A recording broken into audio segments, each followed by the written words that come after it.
ఆశ్వయుజ శుద్ధ తదియ చంద్రఘంటాదేవి. దుర్గాదేవి మూడో రూపమే చంద్రఘంటాదేవి. పార్వతీదేవిని పెళ్లి చేసుకోవడానికి పరమేశ్వరుడు హిమవాన్ రాజభవనానికి చేరుకున్నప్పుడు తన తల్లి మైనాదేవి పరమేశ్వరుని అసాధారణ అవతారాన్ని చూసి మూర్ఛపోయింది.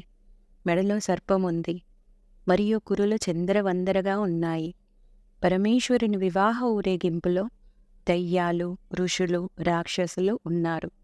ఈ సమయంలో పార్వతీదేవి చంద్రఘంటా రూపాన్ని ధరించింది. శివుడు అందమైన యువరాజుగా కనిపించాడు.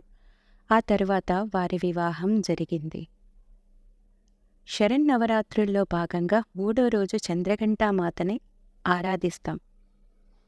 పురాణాల ప్రకారం చంద్రఘంటామాతను పార్వతీదేవి వివాహ రూపంగా భావిస్తారు.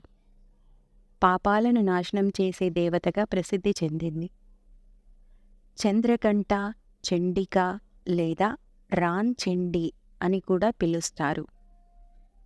చంద్రఘంటాదేవి పూజా విధానంలో మంత్రాలు ప్రాముఖ్యతను కలిగి ఉంటాయి. మహాగౌరి నుదిటిపై అర్ధచంద్రుని ఆకారాన్ని ధరించడం ప్రారంభించినప్పుడు అమ్మవారిని చంద్రఘంట అంటారు.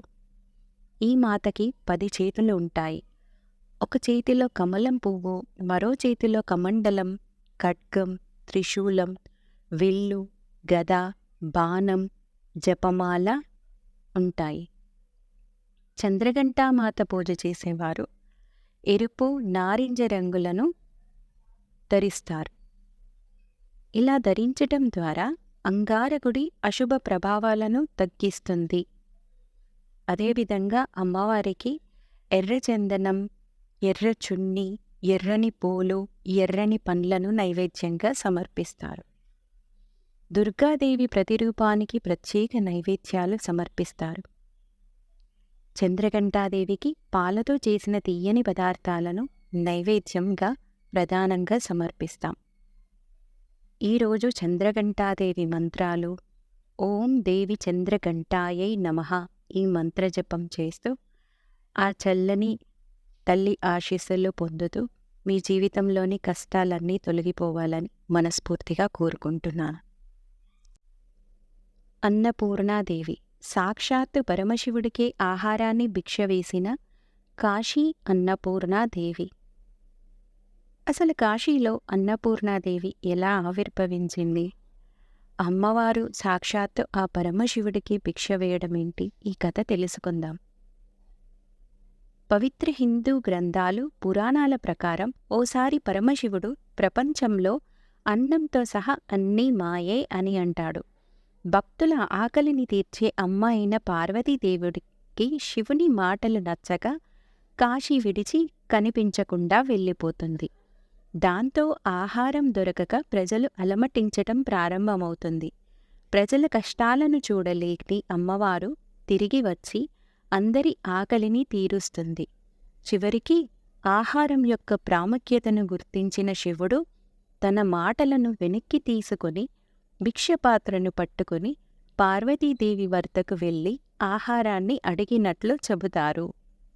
అప్పటి నుండి పార్వతీదేవి అన్నపూర్ణగా కాశీలో నేటికీ భక్తుల ఆకలిని తీరుస్తూనే ఉంది.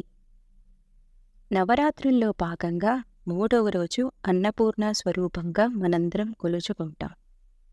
ఈరోజు అమ్మవారికి గంధం రంగు ఉన్న చీరను సమర్పిస్తాం. అలాగే తెల్లటి పుష్పాలతో పూజిస్తాం. అన్నపూర్ణాదేవి స్తోత్రాలను పఠించటం ద్వారా అమ్మవారి కృప లభిస్తుంది. ఈరోజు అమ్మవారికి నైవేద్యంగా మినపగారెలు, మొక్కజొన్న వడలు వంటి సమర్పించుకుంటాం. పూజా సమయంలో హ్రీం శ్రీం క్లీం ఓం నమో భాగవతాన్యపూర్ణేశ మమాభిలాషిత మహిదేవ్యాన్నం స్వాహ అనే మంత్రాన్ని జపించటం వల్ల అమ్మవారి దివ్య అనుగ్రహం లభిస్తుంది. అదేవిధంగా భోజనశాలలో అన్నపూర్ణ అమ్మవారి చిత్రపటం ఉంచి అమ్మవారికి హారతులివ్వడం, ఈరోజు అన్నదానం చేయడం ప్రధానంగా జరుపుకుంటాం.